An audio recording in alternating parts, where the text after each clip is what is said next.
નમસ્કાર મિત્રો, સ્વાગત છે આપનું આજના તાજા સમાચારોમાં। તો મિત્રો, આજના સમાચારો વિશે વાત કરવાની છે। તેમના પહેલા આપને મિત્રો જણાવી દે કે વિડીયોને અંત સુધી જોતા રહેજો, જેથી કરીને મિત્રો આજના દરેક સમાચારો કામના છે જે તમને મળી જાય। અને મિત્રો, ગુજરાતના રોજે રોજના જો તમે સમાચારો મેળવવા માંગતા હોય તો વિડીયોને એક લાઈક કરી ચેનલને મિત્રો જરૂરથી સબસ્ક્રાઇબ કરી લેજો, જેથી કરીને તમને દિવસભરના કામના સમાચારો છે જે તમને અમારા યુટ્યુબ ચેનલના માધ્યમથી મળી જાય। તો મિત્રો, આજના સૌથી પહેલા સમાચારો વિશે વાત કરીએ તો બજેટ 2025 ની અંદર ખેડૂતોને મળશે સારા સમાચાર। ક્રેડિટ કાર્ડ લોન મર્યાદા 5 લાખ રૂપિયા સુધીની થઈ શકે છે। ભારત સરકાર મિત્રો આગામી બજેટ 2025 માં ખેડૂતો માટે રાહતની યોજના બનાવી રહી છે, જેમાં મિત્રો એક મહત્વપૂર્ણ પગલામાં સરકાર મિત્રો કિસાન ક્રેડિટ કાર્ડ એટલે કે મિત્રો KCC ની મર્યાદા 3 લાખ રૂપિયાથી વધારીને 5 લાખ રૂપિયા કરવાની તૈયારીઓ કરી રહી છે। આ નિર્ણય નો ઉદ્દેશ ખેડૂતોને નાણાકીય સહાય પૂરી પાડવા અને ગ્રામીણ માંગને વધારવાનો છે। છેલ્લા કેટલાક સમયથી આ મર્યાદા વધારવાની માંગ કરવામાં આવી રહી છે અને હવે સરકાર તેમને લાગુ કરવાનું પણ વિચારી રહી છે। કિસાન ક્રેડિટ કાર્ડ યોજના 1998 માં ખેડૂતો માટે શરૂ કરવામાં આવી હતી, જે હેઠળ ખેડૂતોને ખેતી અને સંબંધિત કાર્યો માટે 9% વ્યાજે ટૂંકા ગાળાની લોન આપવામાં આવે છે। તો આ ઉપરાંત ખેડૂતોને સમયસર લોન ચૂકવવા પર 5% સુધીની વ્યાજ 5% સુધીની છૂટ પણ મળે છે, જેના કારણે ખેડૂતોને માત્ર 4% વ્યાજ દરે લોન મળે છે। તો 30 જૂન 2023 સુધીમાં 7.4 કરોડથી વધુ ખેડૂતો આ યોજના સાથે જોડાયેલા હતા। જો કે મિત્રો, હવે ગુજરાત સરકાર દ્વારા 2025 ની અંદર જે પણ મિત્રો બજેટ રજૂ થવાનું છે તેમની અંદર જે પણ મિત્રો કિસાન ક્રેડિટ કાર્ડ જેમની મર્યાદા મિત્રો 3 લાખ રૂપિયાની છે તેમને વધારીને મિત્રો ગુજરાત સરકાર દ્વારા 5 લાખ રૂપિયા સુધીને કરવામાં આવે તેવી મિત્રો હાલ અત્યારે ચર્ચાઓ થઈ રહી છે। ત્યાર પછીના સમાચારો વિશે વાત કરીએ તો PM કિસાનના હપ્તાની રકમ 6,000 રૂપિયાથી વધીને 10,000 થી લઈને 12,000 રૂપિયા થઈ શકે છે। તો 1 ફેબ્રુઆરી 2025 ના રોજ રજૂ થનારા કેન્દ્રીય બજેટ પાસેથી ખેડૂતોને ઘણી એવી અપેક્ષાઓ છે, જેમાં પ્રધાનમંત્રી કિસાન સન્માન નિધિ એટલે કે મિત્રો PM કિસાન યોજના હેઠળ 6,000 રૂપિયાથી લઈ 10,000 રૂપિયાના વાર્ષિક હપ્તાને વધારવા અંગે મિત્રો જોરદાર હાલ અત્યારે ચર્ચાઓ ચાલી રહી છે। આ બજેટ મોદી સરકાર ત્રીજા કાર્યકાળનો પ્રથમ પૂર્ણ બજેટ હશે અને ખેડૂતોની નજર નાણામંત્રી નિર્મલા સીતારામનની સંભવિત જાહેરાતો પર ટકેલી છે। મિત્રો, પ્રધાનમંત્રી કિસાન સન્માન નિધિ યોજના 1 ડિસેમ્બર 2018 ના રોજ મિત્રો શરૂ કરવામાં આવી હતી। ખાસ કરીને મિત્રો તમને જણાવી દે કે PM કિસાન યોજનાના પૈસા વધારવાની જરૂર કેમ છે। તો આ સમાચારની મિત્રો વધુમાં વિસ્તારથી વાત કરીએ તો ખેડૂતો અને નિષ્ણાંતો માને છે કે મોંઘવારી અને ખેતીના વધતા ખર્ચને કારણે મિત્રો 6,000 રૂપિયાની સહાય પૂરતી નથી। વધુ પૈસા મળવાથી ખેડૂતો ખેતીમાં વધુ સારી રીતે રોકાણ કરી શકે। ઉપરાંત આ પગલું ગ્રામીણ અર્થતંત્રને પણ મજબૂત કરશે। સરકાર આ રકમ 10,000 રૂપિયા કરવા પર પણ વિચાર કરી રહી છે, પરંતુ હજી સુધી કોઈ નક્કર નિર્ણય લેવામાં આવ્યો નથી। આના વિશે મિત્રો તમારો શું ઓપિનિયન છે? શું મિત્રો ખેડૂતોને જે પણ 6,000 ની સહાય છે મળે છે તેને વધારીને મિત્રો 10,000 રૂપિયાથી લઈ 12,000 રૂપિયા કરવી જોઈએ કે નહીં, જેથી કરીને મિત્રો ખેડૂતોને ખેતી ખર્ચમાં કામ લાગે। ત્યાર પછીના સમાચારો વિશે વાત કરીએ તો 12 પાસને મળશે અગ્નિવીર બનવાની તક। સરકારી નોકરીની રાહ જોઈ રહેલા યુવાનોને ભારતીય વાયુસેનામાં નોકરી મેળવવાની તક મળશે। ભારતીય વાયુસેનામાં અગ્નિપથ એર અગ્નિવીર એનટેક 2 અને 2025 બેચની ભરતીની સૂચના બહાર પાડવામાં આવી છે। આ એરફોર્સ અગ્નિવીર એનટેડ બેચ 2025 માં રસ ધરાવતો ઉમેદવારો 27 જાન્યુઆરી સુધી ઓનલાઈન અરજી કરી શકશે। આ માટે લાયકાત શું હોવી જોઈએ અને કેટલો પગાર આપવામાં આવશે તેની પણ મિત્રો વાત કરી દઈએ તો અગ્નિવીર ભરતી માટેની અરજી અપરિણિત પુરુષો અને સ્ત્રીઓ માટે બંને માટે છે। તમને મિત્રો જણાવી દે કે અગ્નિપથ યોજના હેઠળ આ ભરતી 4 વર્ષ માટે કરવામાં આવે છે। આ સમયગાળા પછી 25% ને એરફોર્સમાં કાયમી ભરતી આપવામાં આવે છે। ખાસ કરીને મિત્રો જણાવી દે કે અગ્નિવીર યોજનામાં પગાર કેટલો હશે તો માસિક પેકેજ પ્રથમ વર્ષમાં ₹30,000 અને બીજામાં ₹33,000 અને રૂપિયા મિત્રો 36,500 અને છેલ્લા ચોથા વર્ષે મળશે ₹40,000 રૂપિયા સુધીની સહાય છે। તે મિત્રો અગ્નિવીરમાં જે પણ મિત્રો નોકરી કરતા હોય તેમને મિત્રો મળવા પાત્ર થશે। ત્યાર પછીના સમાચારો વિશે વાત કરીએ તો બેટ દ્વારકામાં તમામ ખાનગી વાહનો પર પ્રતિબંધ. દેવભૂમિ દ્વારકાના મિત્રો ઓખા મંડળ પંથકના યાત્રાધામ સહિતના મહત્વપૂર્ણ જગ્યાઓમાં તંત્ર દ્વારા મેગા ડિમોલેશન હાથ ધરવામાં આવ્યું છે. તંત્ર દ્વારા યાત્રાધામ દ્વારકાના આવળપરા મિત્રો વિસ્તાર રૂપેણ બંદરના શાંતિનગર વિસ્તાર તેમજ બેટ દ્વારકામાં ગેરકાયદેસર ખડકાયેલા દબાણો દૂર કરવાની કામગીરી ચાલી રહી છે. તો દ્વારકામાં તમામ ખાનગી વાહનો પર પ્રતિબંધ મૂકવામાં આવ્યો છે. ત્યાર પછીના સમાચારો વિશે વાત કરીએ તો ઘઉંના ટેકાના ભાવે ઓનલાઈન નોંધણી શરૂ થઈ. ખેડૂતોને તેઓના ઉત્પાદનના પોષણક્ષમ ભાવ મળી રહે તે માટે રવિ માર્કેટિંગ યાર્ડ સિઝન 2025 અને 26માં રાજ્ય સરકાર દ્વારા લઘુત્તમ ટેકાના ભાવે ₹2425 પ્રતિ ક્વિન્ટલ ઘઉંની ખરીદી છે તે મિત્રો ગુજરાત રાજ્ય નાગરિક પુરવઠા નિગમ લી મારફતે કરવામાં આવશે. તો ટેકાના ભાવે ખરીદી માટે રજીસ્ટ્રેશન કરાવેલ ખેડૂતોને SMS મારફતે ખરીદી અંગેની પણ જાણ કરવામાં આવશે. ત્યાર પછીના સમાચારો વિશે વાત કરીએ તો ખેડૂતોના હિતમાં સરકારનો મોટો નિર્ણય. ગુજરાત મહેસૂલ વિભાગ દ્વારા ખેડૂતોના હિતમાં મોટો નિર્ણય લેવામાં આવ્યો છે. જે મુજબ ખેડૂતોના ગામ નમૂના નંબર 6 ની અંદર ધિરાણની નોંધ પડાવવા કે ધિરાણની ભરપાઈ કર્યા બાદ નોંધને મિત્રો દૂર કરવા માટે ઈ ધરા કેન્દ્રના નાયબ મામલતદાર સુધી મિત્રો લાંબા થવું નહીં પડે. ધિરાણનો બોજો સરકારી ખેતી વિષયક સહકારી મંડળી તમારા વિસ્તારની જે પણ અંદર જ્યાં આવી હોય ત્યાં મિત્રો બેંકમાંથી જ દાખલ થશે અને મિત્રો બેંકમાંથી જ દૂર થશે. ધિરાણનો બોજો દૂર કરવા માટે હવે તમારે કેન્દ્રના નાયબ મામલતદાર સુધી લાંબુ નહીં થવું પડે. ખેડૂતો માટે આ મહેસૂલ દ્વારા રાહત ભરીને મોટો નિર્ણય લેવામાં આવ્યો છે. ત્યાર પછીના સમાચારો વિશે વાત કરીએ તો સરકારની ગામડાઓને મોટી ભેટ. ગુજરાત રાજ્યના ગ્રામીણ વિસ્તારની અંદર જે પણ મિત્રો ઘરો રહેલા છે એ ઘરને હવે સ્માર્ટ હોમ્સ માં મિત્રો રૂપાંતરિત કરવામાં આવશે અને હવે આ માટે ગુજરાત સરકાર દ્વારા માર્કેટ મિત્રો કરતા સસ્તા દરે ઉચ્ચ ગુણવત્તાયુક્ત ઇન્ટરનેટ અને કનેક્શન આપવામાં આવશે અને આ કનેક્શનની અંદર વેલ્યુ એડેડ સેવાઓ પણ જેવી કે મિત્રો વાઈફાઈ સેવા, ટીવીની સેવાઓ સાથે સાથે OTT મિત્રો ઓવર ધ ટોપ ટેલિવિઝનથી આ ગામડાઓને જોડવામાં આવશે જેથી કરીને હવે મિત્રો ફ્રી ઇન્ટરનેટ ઓછા દરે ગામડાઓના લોકોને મળી શકશે. ત્યાર પછીના સમાચારો વિશે વાત કરીએ તો આજના સૌથી મોટા ખેડૂત સમાચાર જોઈએ તો આજે રાજકોટ માર્કેટિંગ યાર્ડમાં કપાસ, લોખંડ ઘઉં અને ટુકડા ઘઉં અને બાજરી, જુવાર, સોયાબીન, જાડી અને ઝીણી મગફળી તેમજ કાળા તલ, ધણા અને લસણની ખૂબ જ મોટા પ્રમાણમાં આવક થઈ હતી. આજે રાજકોટ માર્કેટિંગ યાર્ડમાં કપાસની 900 ક્વિન્ટલ આવક થઈ હતી. જેમાં મિત્રો કપાસના 1340 થી લઈ 1534 રૂપિયા સુધીના ભાવો જોવા મળ્યા હતા. આ સિવાય રાજકોટ માર્કેટિંગ યાર્ડમાં લોખંડ ઘઉંની પણ 350 અને ટુકડા ઘઉંની પણ 200 ક્વિન્ટલ આવક થઈ હતી. તો લોકવન ઘઉંના ખેડૂતોને એક મણના 600 રૂપિયાથી લઈ 631 અને ટુકડા ઘઉંના ખેડૂતોને એક મણના 603 રૂપિયાથી લઈ 676 રૂપિયા સુધીના ભાવો મળ્યા હતા. તો આ તરફ મિત્રો ખેડૂતોને આજે રાજકોટ માર્કેટિંગ યાર્ડમાં જાડી મગફળીની 400 અને ઝીણી મગફળીની 600 ક્વિન્ટલ આવક થઈ હતી. જાડી મગફળીના ખેડૂતોને એક મણના 910 થી લઈ 1130 અને ઝીણી મગફળીના ખેડૂતોને 920 થી લઈ 1235 રૂપિયા સુધીના ભાવો મળ્યા હતા. આ સિવાય રાજકોટ માર્કેટિંગ યાર્ડમાં કાળા તલના ભાવ 3200 થી લઈ 4640 રૂપિયા સુધીનો ભાવ મળ્યા હતા. તેમજ મિત્રો સોયાબીનના એક મણના 790 થી લઈ 826 રૂપિયા સુધીના ભાવો મળ્યા હતા. તેમજ મિત્રો લસણના એક મણના 1900 રૂપિયાથી લઈ 3360 રૂપિયા સુધીના ભાવો મળ્યા હતા. તો આ સિવાય ધાણાના 1120 થી લઈ 1500 રૂપિયા સુધીના ભાવો મળ્યા હતા. ત્યાર પછીના સમાચારો વિશે વાત કરીએ તો પ્રધાનમંત્રી આવાસ યોજના 2.0 હોમ લોન પર મળી રહી છે 4% સબસિડી.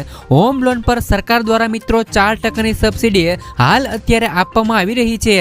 જેમાં 3 લાખ રૂપિયા સુધીની વાર્ષિક આવક ધરાવતા EWS શ્રેણીના વ્યક્તિગત પાત્ર પરિવારોને તેમની પાસે જે પણ જમીન હોય તેના પર 45 ચોરસ મીટર સુધીના નવા પાકા મકાનો બનાવવા માટે 2.5 લાખ રૂપિયા સુધીની નાણાકીય સહાય મળે મળે છે, જેમાં મિત્રો EWS, LIG અથવા તો મિત્રો MIG માં આવતા પરિવાર કેન્દ્રને પ્રધાનમંત્રી આવાસ યોજના અને શહેરી વિસ્તારના જે પણ મિત્રો આવાસ યોજનાના છે તે મિત્રો લોકો લઈ શકે છે.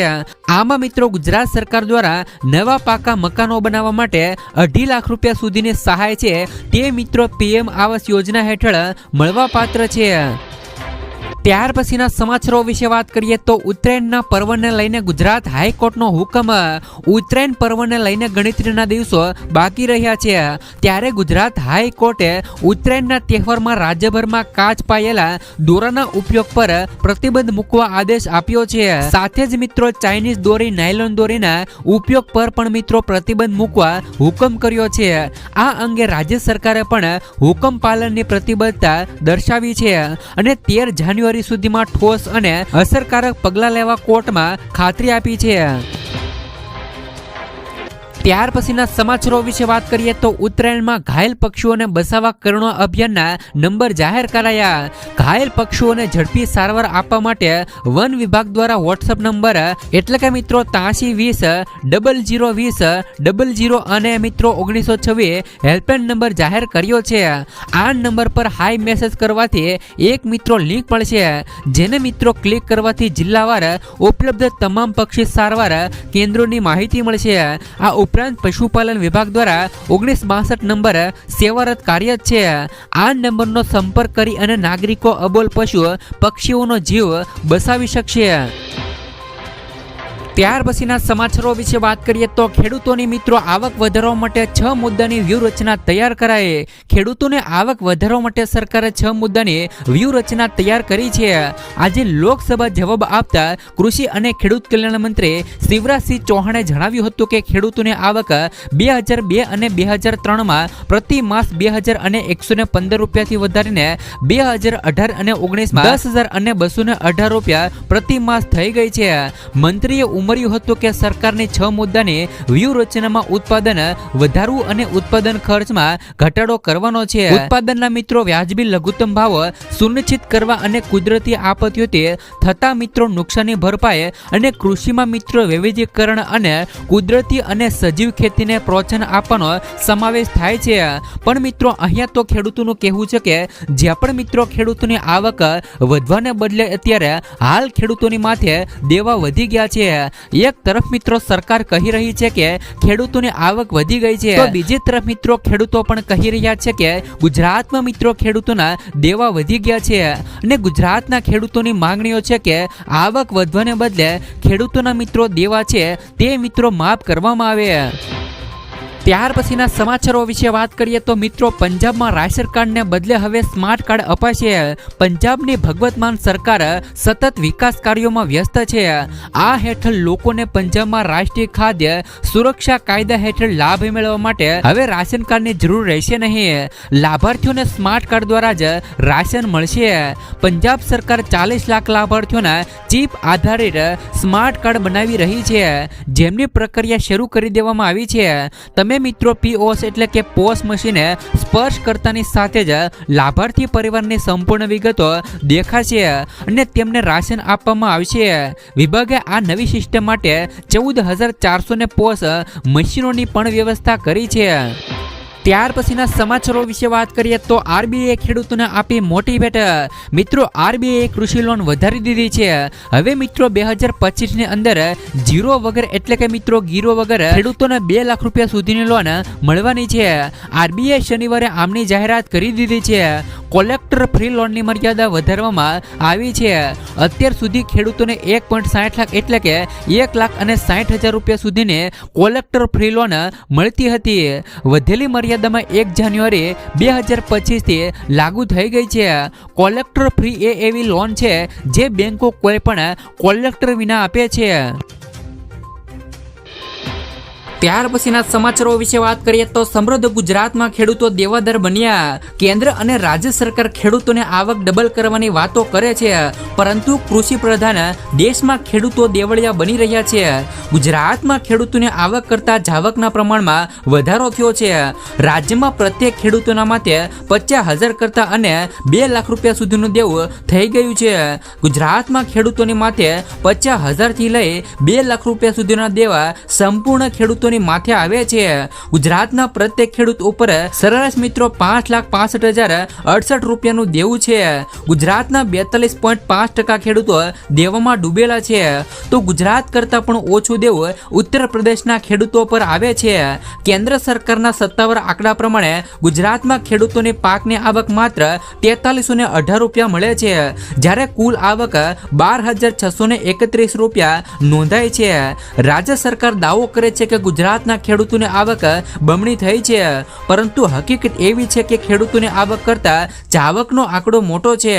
દેવાદાર બનેલા ખેડૂતો પોતાની જમીન વેચીને અન્ય મિત્રો વ્યવસાયમાં પરિવર્તિત થઈ રહ્યા છે.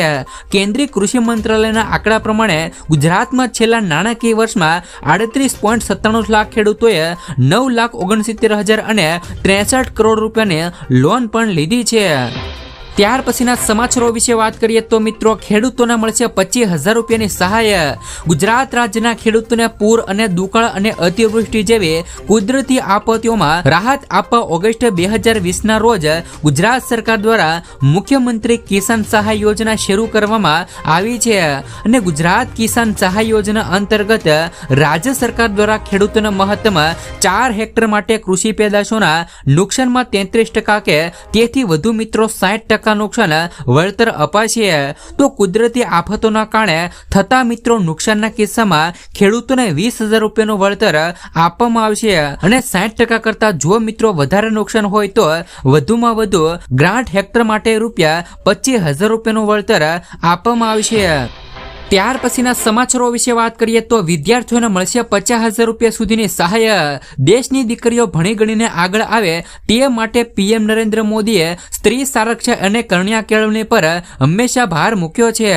રાજ્ય સરકારની નમો લક્ષ્મી યોજના હેઠળ ધોરણ 9 અને ધોરણ 10માં અભ્યાસ કરતી વિદ્યાર્થીઓને મિત્રો 10,000 રૂપિયાની શિષ્યવૃત્તિ આપવામાં આવે છે, અને ધોરણ 11માં અને 12મા ધોરણમાં ભણતી મિત્રો વિદ્યાર્થીઓને 15,000 રૂપિયાની શિષ્યવૃત્તિ આપવામાં આવે છે. આમ ધોરણ 9 અને 12માં અભ્યાસ કરતી વિદ્યાર્થીઓને મિત્રો કુલ 50,000 રૂપિયાની શિષ્યવૃત્તિ મળવાની છે, જેના માટે સરકારે નમો લક્ષ્મી પોર્ટલ લોન્ચ કર્યું છે. આ પોર્ટલમાં રજીસ્ટર કરી દીકરીઓને તેમના ભવિષ્ય માટે સરકારની આ યોજનાનો લાભ લઈ શકે છે. જો તમારા ઘરમાં મિત્રો તમારી દીકરી છે અને તમે મિત્રો આ યોજનાનો લાભ નથી લીધો તો વહેલી તકે મિત્રો આ યોજનાનો લાભ લઈ લેજો. પછીના સમાચારો વિશે વાત કરીએ તો ખેડૂતો માટે આવી ગઈ ખુશ ખબર. નાગરિકોને વ્યાજબી ભાવે કઠોળ મળી રહે તે માટે ખેડૂતો પાસેથી જ તુવેર અને અડદની મોડલ બજાર ભાવ આધારિત મિત્રો ડાયનેમિક પ્રાઇસથી સીધી ખરીદી કરાશે, જેમાં નાફેડ ઈ સમૃદ્ધિ પોર્ટલ પર ખેડૂતોની નોંધણી શરૂ કરવામાં આવી છે. ત્યારે મિત્રો તુવેર અને અડદનું મહત્તમ વાવેતર કરવા અને ખેતી નિયામકની કચેરી દ્વારા મિત્રો ખેડૂતોને અનુરોધ કરવામાં આવ્યો છે. દેશના નાગરિકોને વ્યાજબી ભાવે કઠોળ મળી રહે તે સુનિશ્ચિત કરવા માટે ભારત સરકાર અને ગુજરાત સરકાર દ્વારા સંયુક્ત પ્રયાસો કરવામાં આવી રહ્યા છે. આ યોજનાનો લાભ લેવા માટે રાજ્યના ખેડૂતોએ નાફેડ ઈ સમૃદ્ધિ પોર્ટલ પર આગોતરી નોંધણી કરાવવાની રહેશે. હાલ ઈ સમૃદ્ધિ પોર્ટલ પર નોંધણી શરૂ કરી દેવામાં આવી છે. તો ઈ સમૃદ્ધિ પોર્ટલ પર નોંધાયેલા ખેડૂતો પાસેથી ભારત સરકારની કેન્દ્રીય મોડેલ એજન્સી મિત્રો નાફેડ દ્વારા તુવેર અને અડદની સીધી ખરીદી કરવામાં આવશે. ત્યાર પછીના સમાચારો વિશે વાત કરીએ તો હવે વ્યાજખોરોની ખેર નહીં. ગુજરાત રાજ્યમાં મિત્રો વ્યાજખોરોની વિરુદ્ધ કરવામાં આવેલી કાનૂની કાર્યવાહી સંદર્ભે વિધાનસભા ગૃહમાં પૂછાયેલા ટૂંકી મુદતના પ્રશ્નોનો જવાબ આપતા ગૃહ રાજ્યમંત્રી હર્ષ સંઘવીએ જણાવ્યું હતું કે રાજ્યમાં અનેક સામાન્ય મધ્યમ તથા ગરીબ વર્ગના પરિવારો અને ઘરનો પ્રસંગ સાચવવા, બાળકોના ભાવિ સુરક્ષિત કરવા અને ઉચ્ચ શિક્ષણ માટે કે મિત્રો સંતાનોને વિદેશ મોકલવા સહિતના કારણોસર ક્યારેક મિત્રો ઊંચા વ્યાજે ધિરાણ લઈ અને વ્યાજખોરોના ચક્રવ્યૂહમાં ફસાઈ જાય છે. તો વ્યાજખોરોની ચુગલમાંથી આવા પરિવારોને મુક્ત કરવા મુખ્યમંત્રી ભૂપેન્દ્ર પટેલના માર્ગદર્શન હેઠળ ગૃહ વિભાગની સૂચનામાંથી ગુજરાત પોલીસે વિશેષ ડ્રાઈવના આયોજન કર્યા હતા. આ અભિયાન માત્ર 1-2 મહિના માટે જ નહીં, આ તો દાનવો સામેની લાંબી લડાઈ છે.